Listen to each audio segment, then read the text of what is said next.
Good afternoon. It is the 3rd of July 2021. My name is Felix Eopal and the show is Slam Dunk Basketball, where we discuss, talk, give you updates on the game of basketball, what has been happening throughout the week, what is anticipated to happen, and also give you an analysis.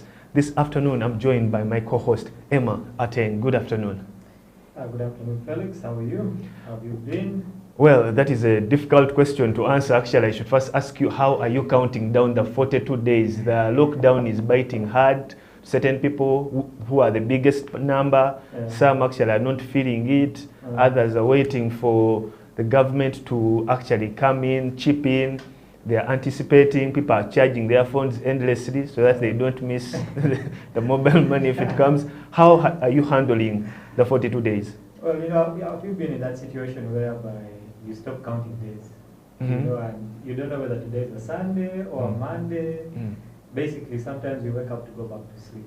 Yeah, so we're in that kind of situation. Then talk about the money that is coming. Some of us have overdrawn accounts where you have 500,000 and one. So you're not eligible. You're not eligible. So I'm wondering, are we also going to get that covered? Well, we just have to find ways of surviving and adapting. It's quite something very hard, but we shall overcome. We shall overcome. Definitely. I'm very confident about that. The Almighty has us in His hands. Going into today's topic, this afternoon we focus on the national teams of Uganda, the Gazelles and the Silverbacks. Earlier last week, unfortunate news was released by the FUBA president and the general secretary, informing the general public and the Gazelles that they will not be able to take part in the Afro basketball qualifiers due to financial constraints on the side of the federation. Remember that 12 players had already been listed. There was a pause to start non-residential training. However, that had not happened. Then they were waiting to go into camp. Then, boom, the bomb was dropped on them. And being that people have actually been at home, a lot of buzz has been on social media, Facebook, Twitter. Well, everyone has had different opinions on that move. I would like you to share with me what your views are. It's very unfortunate, being a basketballer and really working hard to achieve something, okay? And just knowing that it's been a bumpy ride since 2020 when the lockdown happened. And, playing, when you're a sports person, you look forward to playing, all right? And it being basketball for the ladies that is really not considered that much. I think they were really looking forward, to playing this tournament because even the NBL has been up and down here and there, and they were really looking forward. Okay, then FUBA one day wakes up and says, you know what, we can't. There's no money for that for the girls team. We can't say it caught FUBA unaware. No, definitely, this is something that they've had on their schedule, on their calendar. Yes, FIBA plans these things years before. Okay, and if FUBA says that, you know what, it caught us unaware, and now we can't take the ladies because we use some of the money we have for the men's team. It is very unfortunate, because if you're looking at, there are some players on that team who really put in a lot of work. Okay. Talking about players that really put in a lot of work, there have been quite a number of comments on concerning Letitia Award. You remember the last time we were here with Coach Okello? Yes. What he said about Letitia? Yes. Personally, when I used to go and work out at Macquarie Main Ground, I used to find Letitia there. And I used to find Letitia there, and she used to work out. Every morning. Every day in the morning. Every day in the morning. Every day in the morning. She was there at 6. At 6 o'clock. And this is someone with a goal in mind. Okay, and she achieved it when she was signed by. She was in Mooks Parks originally, moved to KCCA, and she has been putting up good numbers. Yeah, she has been putting up quite amazing numbers, quite very big plays, both on the front court and on the back court. She's one player that is very promising, has all the ingredients to become to go further and even play for other leagues which are way bigger and more professional than our FUBA league. Now we're stuck in a situation whereby all her effort, her hard work, her excitement, her in particular and others in general has all been sucked up. Part of the comments also were, how is FUBA able to be able to take the men's team, the Silverbacks, but then when it comes to the ladies, then there's no money. Yeah. I think this would be a global thing to talk about. You know, when this decision was actually taken to leave out the Gazelles, okay, all of a sudden I see all these articles coming up about women's sports, it being sidelined, women's sports. If you look in the NCAA, if you look in the WNBA and the NBA, the women are all sidelined. So I don't know. Okay. Because definitely FUBA has a fledged commission for women's basketball, and I believe part of their responsibilities would be to actually get money, look for sponsors for the Gazelles, but that hasn't happened. Emma, we shall discuss this further coming back after this short break.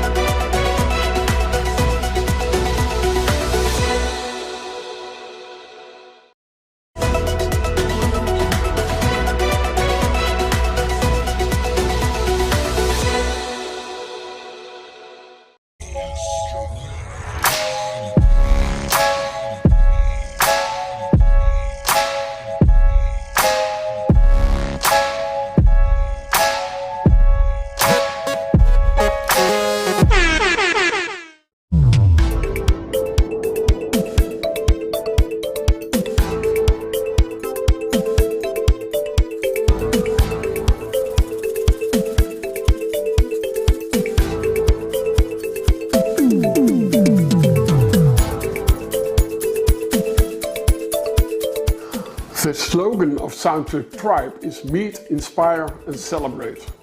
It's more than just a slogan. For me, it's a way of life. Meeting people is fun.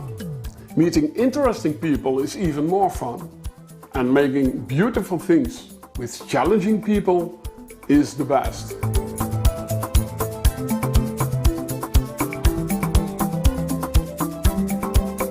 The world does not know much about us. And it is my responsibility to take that on and make sure I sell Uganda. So for me, my country, and then, you know, the richness of the roots that we have here, it's a bit challenging if the world does not know about that, because we have a lot to teach to the world. So that pushes me to keep going.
People at the moment are struggling to understand the older generation because times have changed. Technology has come in. They have moved on. Yes. We're the ones sitting back and wondering, what is my child on to? TikTok has surpassed WhatsApp. The other one I call, I never call it Facebook, it's Bookface. Why are you on Bookface? Dad, it's Facebook. Yes.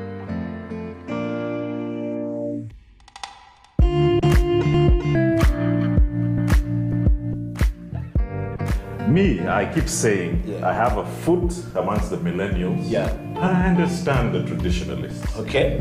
There's a song in the 60s, by the way, and in the 90s, 70s, where they're like, parents don't understand. Yes. Remember Prince? Yes. Prince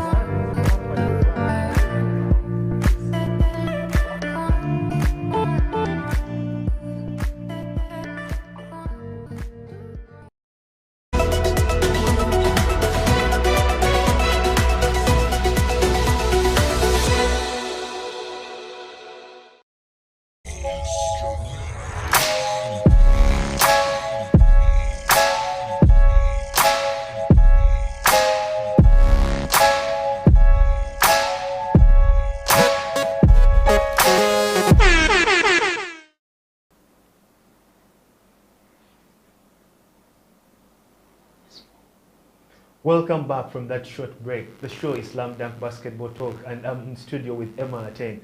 Before we went for that small blip, we were discussing the Gazelles. Emma, you're still sharing with me your views on the issue of why the FUBA Women's Commission is failing to get money for the Gazelles. You know, the amazing things that you say, Women's Commission. There is no FUBA Men's Commission. No, there isn't, but there's a special commission headed by Sandra Monduru, and I believe one of their responsibilities is to ensure that when the Gazelles have an activity, now such a tournament which is international, which actually propels our national ladies basketball team to more heights and to more international tournaments, they have to participate. I mean, there's just so much you can do as a Women's Commission, okay? If the Women's Commission was actually an entity that was producing their own finances, okay, then they would be in position to actually take the ladies' national team to different places, all right? But you have to realize that this commission, first of all, is under FUBA. Yes. It's not an independent commission, okay? And if FUBA is facing financial constraints, the Women's Commission is going to face the same problem, which is very different from the men's. Because in the same bubble. With the men, there's a national team steering committee headed by Haji Muhammad Santur, which runs the Silverbacks alone. And some of the comments from various people on Facebook mostly were like, why doesn't the federation actually get the Gazelles and give them out to a different private entity to run them? What would be your take on that? My take on that is that it's actually a good idea, because if up to now the federation has failed to take women's basketball to where it's supposed to be, why don't we also try that method and say, is there someone willing to take the women's team and actually do something with it, you know, so that we can promote it like the men's, okay? So from my perspective, I'd actually support that idea. Let's first give it out to someone and see. If they fail, we still have home as FUBA, right? We can always bring it back and see what to do. But I think we could actually try that. Yeah, and one of the other interesting views and opinions from various people, I will not mention names, was before reaching what to me I define as a drastic decision of actually pulling the plug on the team. Couldn't the federation actually do a fundraiser for the Gazelles, put it out there, social media, put it on various media outlets, radio, print, TV, the various sports shows, and say, look here, people, lovers of basketball, lovers of sports, our national women's team, the Gazelles, have an international qualifier to go to. But we do not have the finances to take them there. I've seen this happen with the Uganda Rugby Union, when the Rugby Cranes had sometimes way back when they had to have some tournaments and the money wasn't there. Or when even the sevens team needed some money and the budget was very small, they were running on a shoestring budget. They organized some tournament to fundraise money, and during other league games prior to the Rugby Cranes going, they would actually do a fundraiser. And that money actually helped the team a lot. Facilitation, boots, supplements, to ease on the financial constraint of the union. So some people were of the view, why couldn't you put there a fundraiser? People are out there who are willing actually to do that. So you see there's so many loopholes. There's so many loopholes, Emma. It actually reminds me of, remember when we were kids and they would give you homework? And you'd wait till the last moment to do the homework, you know, yet you could have asked for help from very many different people and actually finished the work. But you're like, you know what, if I wait until the last moment, maybe, just maybe, the teacher will say, okay, he didn't have enough time. You know? Same- that's the same situation. Yeah, we're in. same thing with me when I was Yeah. at campus. They give you coursework, you have 1 month, then you start. Then you wait doing for it, 1 2 week days to- before handing in. And the excuse you want to give the lecturer is that, man, you know what? I didn't have enough time. I didn't have enough time. Then you'd actually make a group, go to the lecturer's office, about 10, 20 people. Yeah, So we need an and extension of 2 weeks. And try to get those people Yeah, to the support reading you. material is too much, but then that was an excuse. Yeah, so FUBA is caught up in the same situation. I don't want to say they did this, but I think it was like, you know what, let's wait till the last moment. And we say, you know what, time caught us. Time quotas and our wallets are Yeah, dry. yet we could have started this fundraiser a long time back. Last year. And we keep on shooting ourselves in the foot when we go to preparation. Yeah, and it's not like we're traveling all the way to the States. It is next door.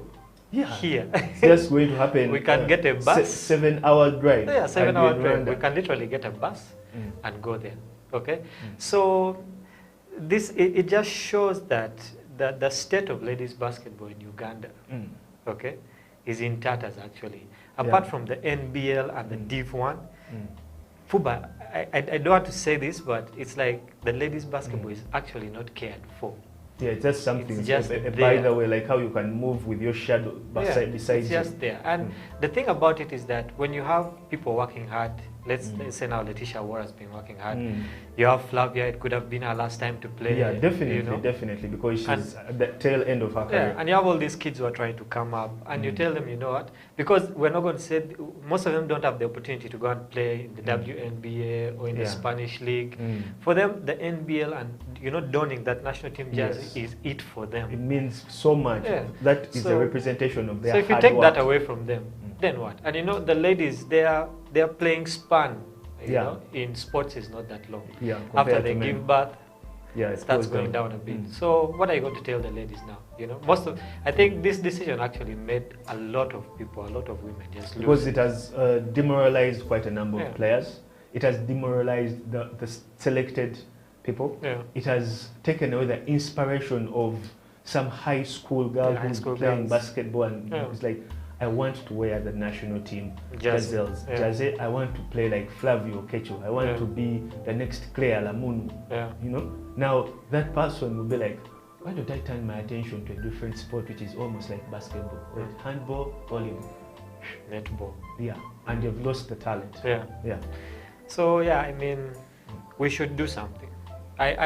It's a bad situation, but also they say you should always take the best out of every situation. So in this situation, it's more of an eye-opener, okay? What can we do as men's basketball, as women's basketball, as different stakeholders, as well-wishers, as different companies that could actually step in to help ladies basketball? Because it goes deeper than just basketball. You know, basketball is just like a vehicle that helps you, you know, do other things, okay? It goes into women empowerment and all these other things. So we should take a stand now, okay? And actually improve the state of women's basketball in Uganda. Definitely. Talking about preparation, earlier this morning, the Silverbacks left from Cairo to Morocco. They'll be playing in Rabat. Our first game is against Morocco. That will be on July 8th. That is next week. And in terms of preparation, of course, you very well know we have quite some new faces on the team. But Coach Mande Journey, prior to their short, brief camp in Cairo, talked about the same issues as the previous Afro Basketball campaign. For our viewers out there, we are live on Facebook, Twitter, and on YouTube. Our previous Afro Basketball campaign as a Silverbacks was cancelled because 5 members on the delegation tested positive of COVID-19. And FIBA thought it best that for the biosecurity of the mini bubble, the Silverbacks pull out and later dates will be announced. Those dates were announced. Now, Coach Mande Journey, in his assessment, still is on working on defense. Defense. Yeah. What is your take before we break down the 12 players that actually made the cut? Yeah, I think coming from the coach, it's a very wise decision, okay? Because I mean, if you don't play defense, you're in trouble. You could think of, okay, let's trade points, You score, I score, you score, I score. But at the end of the day, the team that actually plays defense is the team that is going to win the game. Okay, and with the team he has, okay, defense is going to be one of the cornerstones for us to qualify. Because remember, it's 2 games, okay, and you have to give your all in those two games. So it's from a coaching perspective, it's a very good idea to play defense, because at the end of the day, what do we want? We want a win. Whether the scores are 30-20, as long as we get the W. Actually, that is where I was going to. That we have 2 games, but we can actually save ourselves the second game against Cape Verde if we beat Morocco. But if we lose to Morocco, then on July 15th, we'll have to go down to Cape Verde to play them. Now it becomes tricky. And if we lose both games, then we go down to now the calculations. Who lost by which margin to make the second slot. Remember, we had Group E. Egypt already qualified. So 1 slot is up for grabs. Yes. It reminds me of Ugandan football. Well, they always have to go to we always have to go to a calculator and see how many points. We have to score these goals and not concede. And you know, it's always very bad to leave things down to calculations. Because I mean, you could miss by just a point, and that would kill you more. That would kill us. You know, so. Like you said, it would be very good for us to actually win that first game in Morocco, and I think the coaches actually putting in a lot to that. We should not be in a situation whereby we again have to travel. Remember, we don't have enough finances, so we can also save ourselves by not going to Cape Verde. The Cape Verde. Yes, and use the finances there to take us to where? To Rwanda. To Rwanda, Kigali. So later next year. We should push and win that game. Definitely, we need to win that game. And remember now, after the first round, many of those teams in the group, Cape Verde, Morocco, they didn't expect the Silverbacks to be the Silverbacks.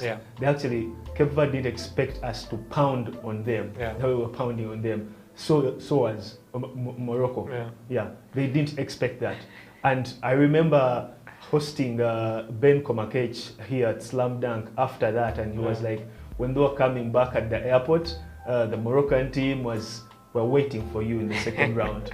The Cape Verde team was like, we're not making that mistake again. Because Cape Verde and Morocco, according to Ben Komakech, when they were playing, when they were going to verse them, when they looked at the roster and everything, they were like, no, underdogs. This is a game whereby we're going to get the win. Unfortunately, the underdog was not just barking, but it also could bite. Now, we're facing an opposition who knows that this team can actually beat us.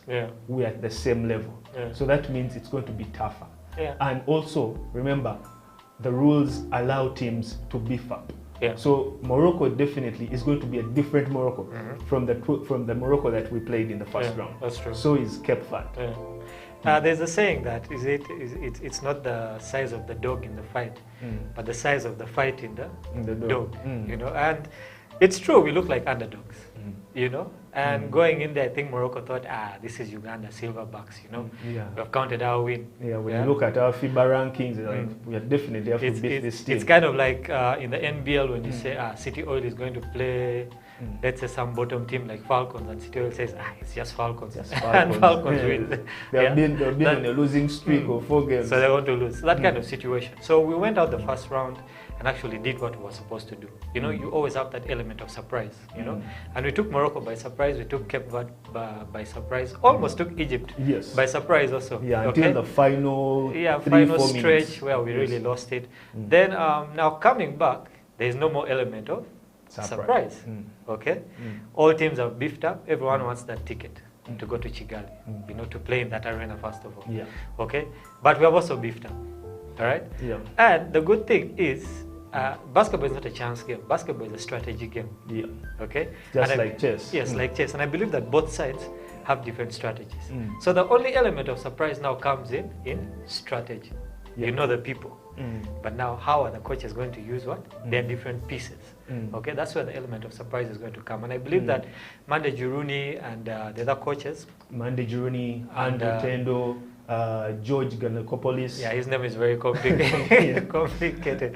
I believe that the strategy that they're going to use will come as a surprise to Morocco and Cape Verde. because you know, as a coach, you go back and watch tape and you say, okay, this is what they're going to do, these are their strengths. But what happens when you tweak something? Okay, and it's like you're walking into the dark. Now you're unprepared. Okay, and I think that's where the coaches are heading, according to my perspective. They're going to bring something new in the strategy we're using, and hopefully it will work out for us. We have a brief interview with Nasser Serunjoji, the FUBA president. He's part of the delegation that flew down there. So is Albert Ahabwe, who is the team manager. So he was giving a summary, and the interview will be playing on your screen shortly as we go on. Looking at our local best players, the selection: Jimmy Enabu, team captain; Benjamin Komakech, James Okello, Tony Dreliba, and Titus Odeke. Your take? Again, these are very experienced players. Okay, Ben Komakech has been playing in Uganda for a very long time, so he brings a lot of experience. Okay, Tony Dreleba, a lot of experience also. What I would say about him is that he has a lot of IQ, and I think that's what has kept him on that team. Okay, his basketball IQ is a bit higher than you know, for the normal guards in Uganda. Game interpretation. Yeah, game interpretation. Yeah, then Okello, you know, is that bulldozer. Yeah, he's the anchor man. Yeah, he's the man, guy. the man who will do the dirty You know, work. in the Warriors, who's what's his name? The Golden State Warriors. Draymond Green. He's like the Draymond. he's like the Draymond Green of Uganda. Okay, and of course Titus, young guy, you know, very athletic. So it's a good mix of experience, IQ, and athleticism. Okay, and a couple of guys were dropped, which is very unfortunate for them. Yeah. But the guys we have now, those 5 guys, I believe, if they gel well together with the international guys who are coming, we're going to do something great. Yeah, the interview with Nasser Serunjoji will be playing shortly. When it comes to the foreign best players, all our eyes are going to be on Ishmael Wainwright, the man who was actually doing for us wonders and turning down those boards, getting those points, creating problems for the opposition, both on offense and defense. He was dropping the long shot out the arc. He was posting down in the paint. So he's the man that all eyes are going to be on. Yeah, I was checking out his stats. He plays in France. Yeah, and they just concluded, I think, their season. They lost. They lost in the semi-final. Yeah, and I was checking out his stats. Very good stats. You know, some games he's posting 21 points. You know, a couple of good rebounds here and there. And that I think in his team in France, you know, when you're playing in a certain structure, okay, maybe you're limited. But now when it comes to a national team, and I think he has the right to do stuff. Yeah. Okay. The coach tells him, you know what? You have a license. You have a license to do what you want. Okay. I think that gives him that boost as a player. You know, to play higher than he has ever done before, and also carrying the mantle of a whole country. You know, in France, he's carrying the mantle of a team, but now you're carrying the whole country on your shoulders. Okay. And I think for someone who plays basketball, that gives you that push, more drive. You know, you have you have a lot of people behind you and are looking to you that, you know, we have to win. You're not just letting down a team; you're letting down a nation. A whole nation. Yeah. So, like he did in the first round, I believe that, you know, he's going to do even more. Just hopefully he's not tired, because coming off the season, then he could have some fatigue. He could be tired. Hopefully he's not tired, and, you know, he will give his all to this campaign. And well, the issue of the body fatigue and everything is the reason as to why he has not been in camp with the team, and he need to make the trip down to Cairo, but he's just going to connect with the team straight to Morocco, just from France straight to the other side. The other new addition to the team, Gedi Abdukahim Mohammed from USA. That one is going to cause a lot of problems. Well, very many people are eager to see what the youngster has to, what the youngster is going to do, and also the fact that he's the son to Haji Muhammad Santur, who is the manager of the national team steering committee, also creates a lot of attention and eyebrows focused on him. You know, these days I know for all of us, when we say Ishmael Wainwright is on the team, Keiran Ziwa is on the team, Gedi is on the team, the first thing we do is internet. Definitely. Or we go to YouTube and say, let's check out this guy's highlights. Check out his videos. But there are no highlights of his on Yeah. on YouTube, at least not that I could find. Okay, and it's a tricky situation because now he's Haji's son. Yeah. Okay, A lot of talk, by the way, was on Facebook. A lot of talk. I think you also saw the comments. People are going to ask questions. Could They're we already have someone asking. there? They're already asking the questions. But remember, he's a big guy. He's tall. Yeah, he's tall. You know, and where the judgment is going to come is his playing style. If he delivers, the talk, it will not go away, but the talk will reduce. But the moment he does not deliver, It's going to Facebook be. is going to go It's going to be crazy. pouring gasoline on fire. a lot of it. Yeah. Yeah. So When we return after this short break, we'll have interviews from Gedi Mohammed and Karen Ziwa, the two new additions on the Silverbacks national team.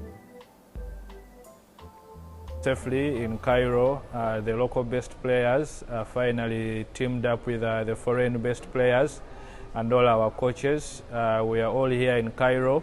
So far we have 10 players, and by today evening, Robinson Odochopong will be joining us to make a total of 11 players so far. Ishmael Wainwright had just concluded his basketball season in France, and he requested a few days off to visit his family before he joins the entire team. So he will be joining us on the 5th of July direct in Morocco. We are going to be here for about 4 days. We are training morning and evening. We have 2 training sessions every day. Then on 3rd July, we shall be traveling to Morocco, where we shall also continue to prepare for the game that will take place on July 8th. We hope that everything goes on well as planned. So far, so good. We haven't had any issues so far. The team is in good spirit, and we pray and hope that we put up a very good performance for us to qualify for the finals of Afrobasket in Kigali. That will take place between 24th of August and 5th of September this year.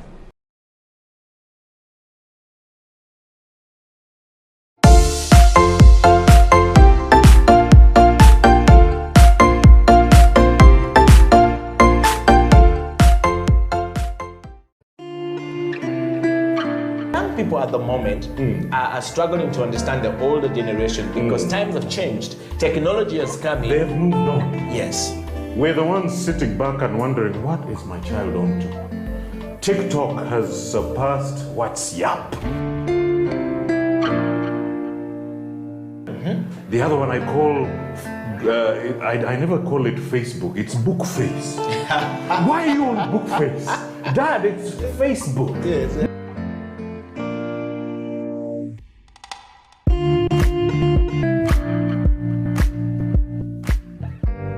Me, I keep saying, I have a foot amongst the millennials. Yeah. And I understand the traditionalists. Okay. There's a song in the 60s, by the way, and the 90s, 70s, where they're like, parents don't understand. Yes. Remember Prince? Yes. Prince.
The slogan of Soundtrack Tribe is Meet, Inspire and Celebrate.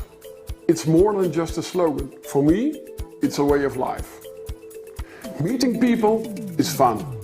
Meeting interesting people is even more fun. And making beautiful things with challenging people is the best.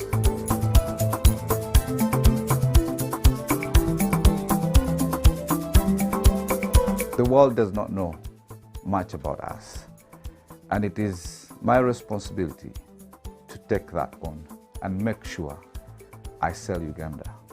So for me, my country, and then, you know, the richness of the roots that we have here, it's a bit challenging if the world does not know about that, because we have a lot to teach to the world. So that pushes me to keep going.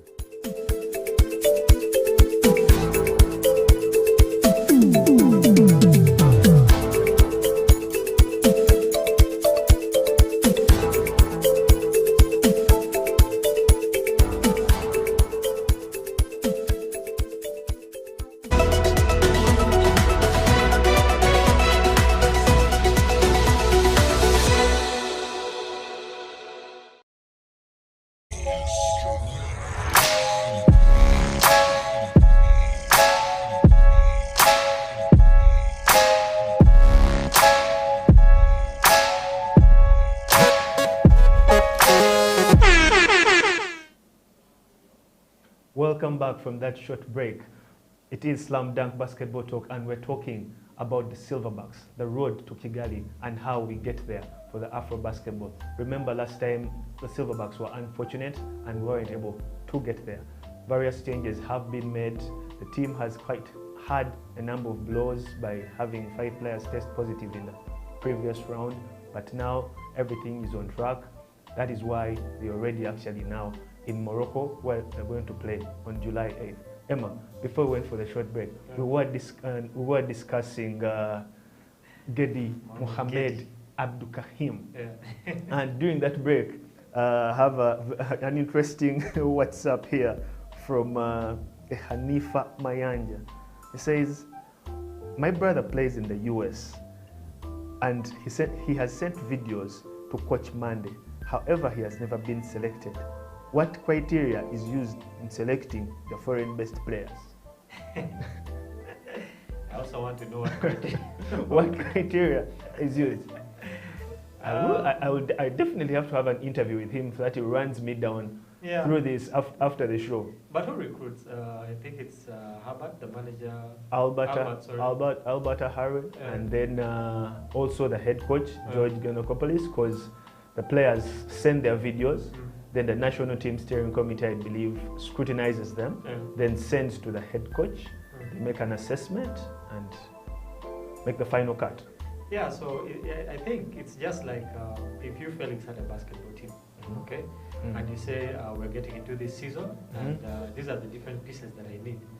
You call for trials, and people come and, you know, show what they have. And after that, you pick a couple of these. I could come and say, Felix, how come you picked such and such a player when there is, you know, a player that I deem better than the one you picked. Okay? But then again, I think it goes back to what do you need on the team at that time. At that particular time. So the coaches and the team manager and whoever is in charge of actually putting the team together, they sit and decide and say, you know what, out of all these 20 prospects we have, okay, this is what we actually do what need for the team. Okay. We can't put everyone on it, but this person could have this skill, but in this position, we are looking for this other skill. Yeah. This guy could be a better scorer, but this guy is a better rebounder. Yeah. Okay. This guy could be better rebounder, but he's not going to give you anything on offense. Exactly.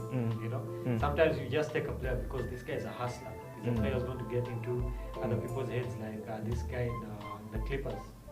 Yeah, these guys are going to get into other people's heads. Just ensure that they're going to trash talk the other player, get him off their game, and so you take a player like that. There was also lots of talk still concerning Gedi Mohamed over Facebook. People are asking, is he even Ugandan? How is he making it to the national team? Blah, blah. The man grew up in Uganda. He started. The good thing is he answers all those questions in an interview that is going to be playing shortly for you, our viewers.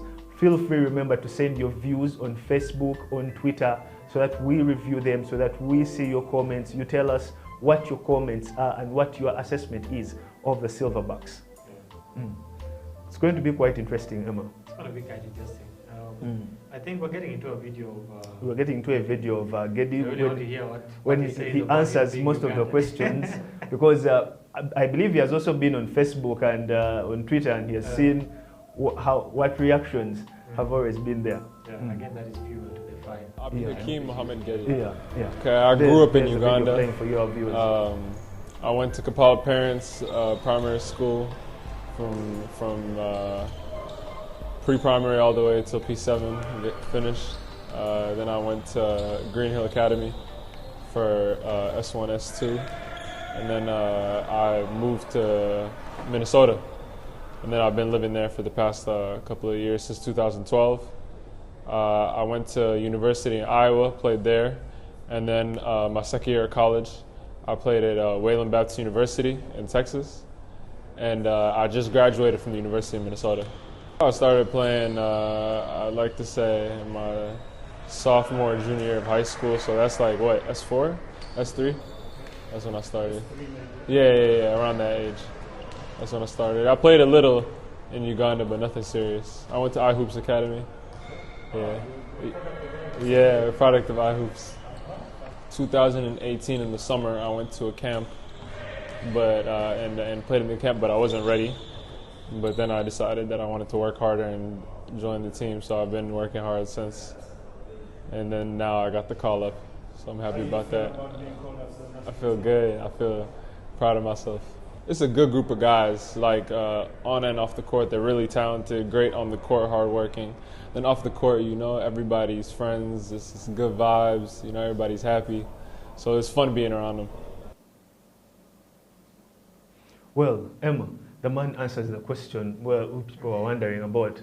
Man grew up here, went to Kampala Parents. Went to iHoops. Green Hill. He's a product of iHoops Basketball Academy. Yeah. So, I mean, that is, for right now, that is Ugandan enough for us.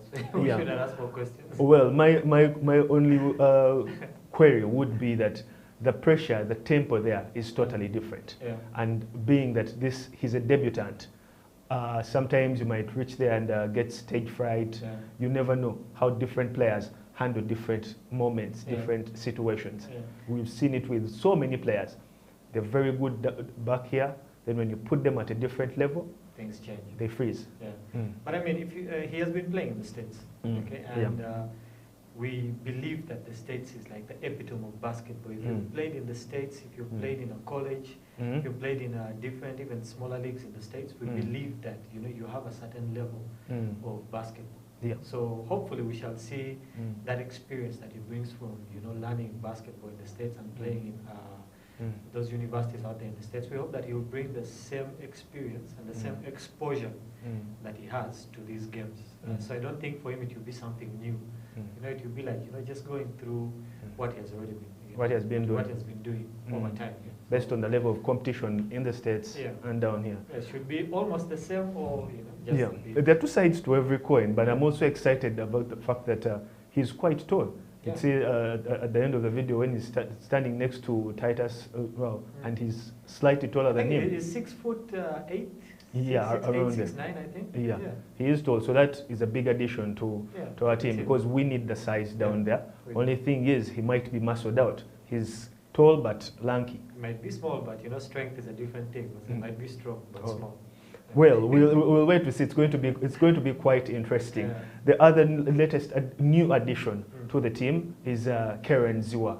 Yeah, we're yet to see how he fares on the team. I've watched actually only one video of him, and yes, of course, the edited clips and everything. So you'd see the short drops, the ball handling. I'm excited to see him on the floor. It's that one video that all of us have seen. Because like I said earlier, we all first go and say, let's see what. The moment you say a name for YouTube and see what is there. So I think all of us went and saw that one video where he hit a 3-pointer to win a game for his university. I think he plays for Manitoba Bisons or something. One of those in Canada. And from what we saw in the video, looks like a very good guard, a very versatile point guard. And we needed that on the team. We need someone who can step in and help Ben Komakech and also help Tony Drileba, someone who can control the tempo of the game, someone who can bring a different aspect of the game, also different IQ. So, I think his addition on the team is going to be very good for us, So he's in a position whereby he's going to be the bridge between the international guys and the Ugandan and players. the local best players. Yeah, so he's like now one of the commanders of the team, and I believe that he's going to do very well. Karen Ziwa was supposed to be part of the Silverbacks last contingent, but there were quite a number of issues, and he answers that in the brief interview that we have from Sound Basketball Talk. So the national team steering committee has really deserved a pat on the back. Born and raised in Winnipeg. My father is from Kampala, Uganda, born there. Grew up playing basketball in Winnipeg my whole life. Been playing now for roughly 14 to 15 years.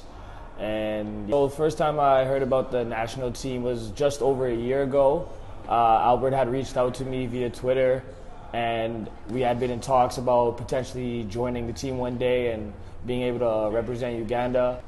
So I heard about the qualifiers in February, back in around February, January time, and I was planning to hopefully come and join the team out there, but passport stuff and things didn't work out, so that happened. And then Coach George had called me a couple weeks ago and offered me to come out for this opportunity, and I told him absolutely I'd be down for it.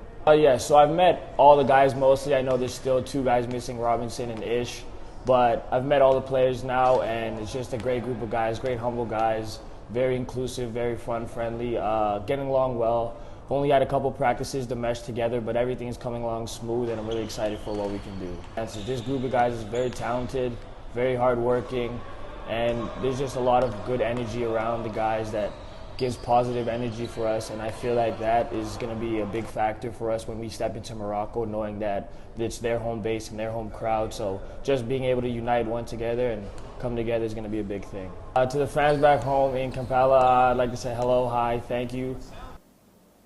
There you have it, Emma, from Karen Ziwa. He's excited to be on the team, and definitely that's a good addition to the camp, the intangibles. Having a player who's also going to bring in extra energy, that kind of feel and all that. So those are some of the things that we need. I remember when I was interviewing Ben Komakech on Slam Dunk, and I asked him, what is the biggest addition, and who on the team is that guy who creates the X factor? And his answer is an answer that you'd actually not guess. What do you think his answer was? I can't say.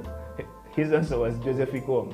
Unfortunately, he told me you can never be bored either on the bus, back at the hotel, when Ikong is there. He's the guy who has a joke on everyone. He's the guy who he doesn't let the mood go down. So you see, you need that kind of energy in the camp. True. It's just sad that Ikong won't be a part of this campaign this time round. And I think he's now the longest serving Silverback. He has been on quite a number of until of late, where I think also because of financial constraints, he couldn't be included on the team. But that's the kind of guy you actually take, even if he's not on the team, you take him just to keep the camp lively, to kind of take people's minds off basketball for a while. And it's sad that he won't be a part of this campaign, but I think he has done his part. Yeah, because remember, even it was unfortunate the first campaign, Ikong got injured. And he didn't play. But he did play. Even Coach Mind was telling you that the energy that he would have on the bench, cheering the players on, even when the team is down, talking to them and everything, even when a player is standing over the ball, he'll be the one reminding him, that's gone. Now it's time for you to correct what has happened. And so every team needs a player like that. But to Ikong, thank you very much, for what you've been doing for the national team. Over the past years, it's sad that you won't, be there for this campaign, but I know that he will be somewhere, seated watching the game and trying to cheer on from wherever he is. And then also the other guys who are not included on the team. Very many people were eager to see Cesar Chizito, the future. Finally wear the Ugandan jersey. And I think for him it's also a very sad thing, after working out for that long and being on the team the first time. then being dropped not because you're a bad player, but because of the situation, circumstances. The circumstances. It's a very hard thing for him. Then also you look at Bale Fayed, youngster, upcoming, that also has to be a crushing blow for for a youngster. After you've told all your guys, man, I'm on the national team, I'm going to represent, they bring out the list and you're not there. It's a crushing thing for them. But then again, but on the other end, it also works as a motivator. Yeah. It helps you go back and actually do your own more personal training. Prior to the team flying out to Cairo, quite a number of critics were arguing that the local based players are going to struggle with fitness. They're going to get injured. The league has been off. And Silverback captain Jimmy Enabu confirmed to me and told me, Felix, we have been doing personal training. When the league stopped, we did not stop because we knew anytime the call-up is coming and we have to represent. So all the local-based players, you can see we have an image there on your screen of the local-based contingent that we flew down to Cairo. Mandy Junior on your left, Titus next to him, Ben Komakech, Jimmy Enabu, Tony Drediba, assistant coach Andrew Tendo, and FUBA president on the extreme right in the white t-shirt, Nasa Serenjoji. You were talking about the players in Uganda being unfit. There's a time I passed by Silver Springs and I actually saw one of the national team guys working out, and I was surprised. I was like, okay, he's keeping up with it. And I read something on Facebook sometime, and they were saying that when it comes to our national teams, we always wait until the last minute to get into camp. Yeah, to get into camp, then conditioning is terrible. So someone was of the view, and I think I'm also of the same view, that we should always have friendly games as the Uganda national team without the international players. Because we have neighbors in Kigali here, we have Kenya, Burundi. So if we continually engage the national team in these different games, first of all, we're ensuring that they're always fit. Second of all, we're developing what? Talent, to always make sure that we have someone to put in. There is that argument of, why are these guys who have played on the national team been there for a very long time? Why can't we get new faces? We can't get new faces because there are no people to fill in those gaps, correct? And it's because of the system. So going forward, I think we need to let the national team have a lot of friendlies, just using the players in Uganda, okay? But when it comes to time for them, let's say, to gel with the international guys, we can actually have 7 here, then 5 international guys, and in the long run, that will actually improve the level of basketball in Uganda, okay, to a point whereby we'll be depending our own players, okay? Then we won't be crying about financial things here and there. We won't be crying about about fitness and everything. Talking about finances, I have a very interesting comment here. Wow, from a lady called Allen Kabugo. Says, so you want to tell me that the national team, the men's national team, prior to going the last time, had one person give the team a full set of sneakers, and another one also send in another set of sneakers, but the women cannot actually come in to support fellow women and collect money to have them go. We fellow women don't support fellow women. That's quite strong, and also very bitterly true. It's a strong statement. Because prior to the Silverbacks going there, the previous campaign, VP in charge of marketing, Arnold Katabi, gave each player brand new pair of sneakers. Then Otim John as well gave the national, the players and the contingent. Yes. So we actually have ladies playing out there. Definitely. A couple of them, okay? And we don't know what situation they could be in, okay? Maybe they're not in the best of situations, but it would be a lovely thing to see them actually come back and support the national team. Claire Lamunu was actually in the country. We're looking forward to seeing her playing with the national team. She's actually doing a lot for basketball, just that, it's not so put out pronounced, but she's actually doing a lot for ladies basketball, especially in the north, in Gulu, where there was a war and all these things, and trying to get back on their feet. She's actually doing a lot. Okay, so that's one of the ladies who's actually supporting ladies basketball. But the Allen Kabugo has a very strong point. Yeah, it's a very women strong point. should also come in to support fellow women. Yes, they should. And that's what I said earlier. It's an eye-opener.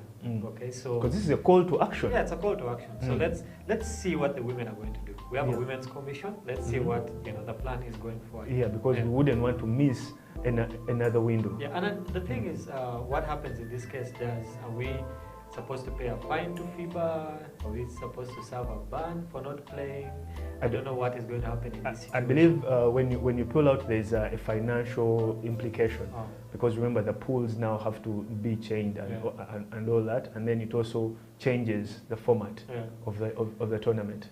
Because remember they have to be pools, so it means one pool will not have the same number of what? Yeah. So if there's a financial thing to it, shouldn't we start fundraising now? Definitely, because I believe you won't take part in the next tournament without first clearing the FIBA, the FIBA fine. So we start now fundraising. We start the fundraising now. Either we do a car wash or something like that. Emma, as we wind up, to the viewers out there, thank you so much for being part of Slam Dunk Basketball. The Silverbacks will be in action on July 8th up against Morocco. Yes, we are away and we need the sixth man. The Silverbacks need you, and remember the game will be live on FUBA's Facebook channel. Yeah, from me, Silverbacks, we're praying for you. We know that you guys can do this. Let's not go to Cape Verde. Morocco is enough. Let's play there, win, come back home and prepare for other things. So we're rooting for you guys, we're supporting you guys, and I know what we'll get there. Yeah. Thank you so much for being part of Slam Dunk Basketball. Stay home, stay safe.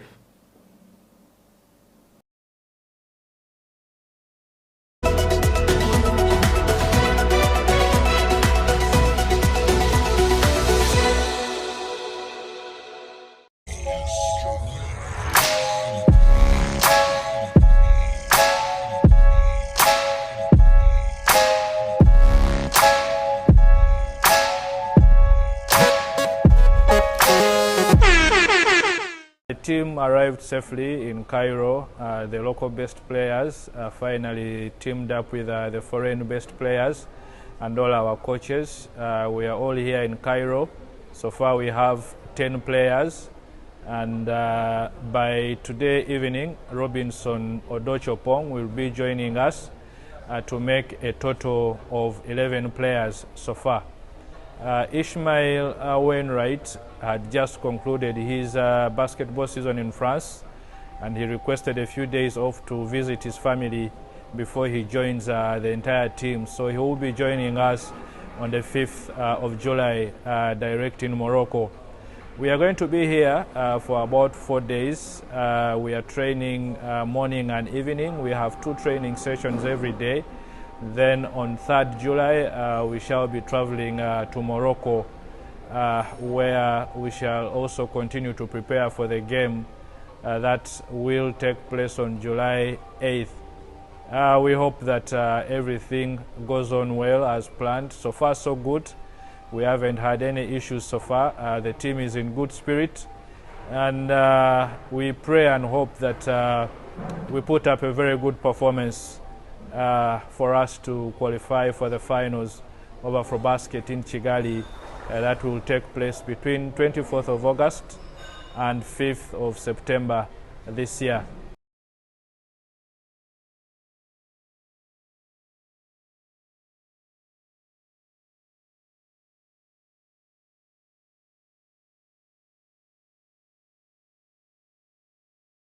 Abdihakim Mohammed Gedi.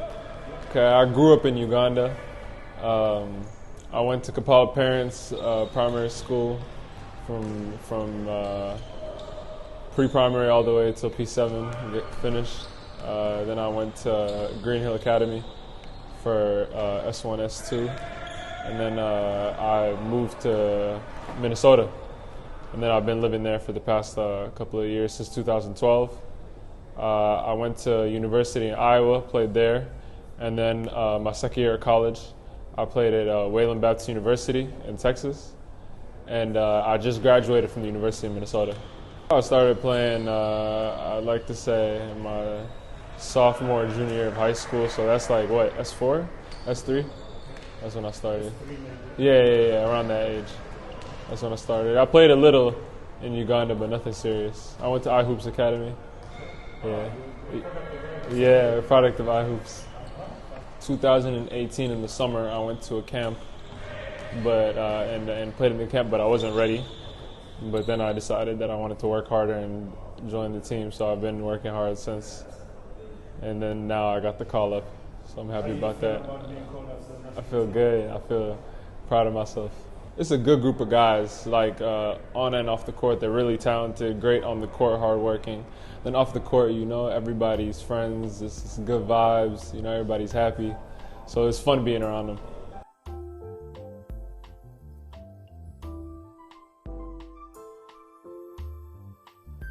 My name's Kiran Ziwa, born and raised in Winnipeg. My father is from Kampala, Uganda, born there. Grew up playing basketball in Winnipeg my whole life. Been playing now for roughly 14 to 15 years.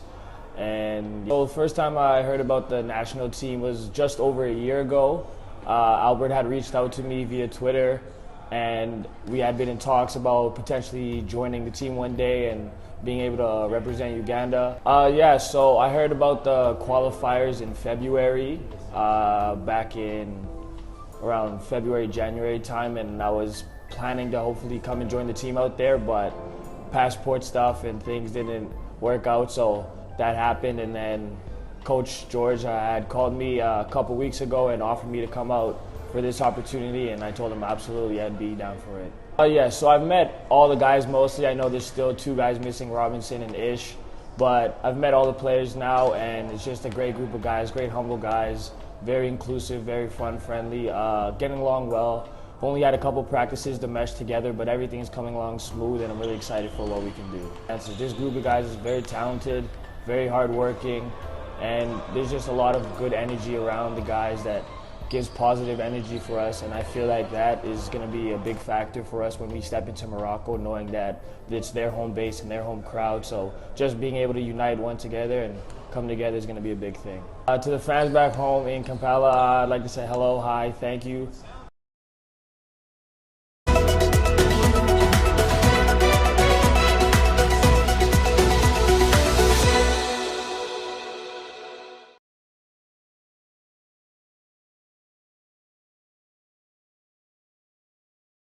Yes.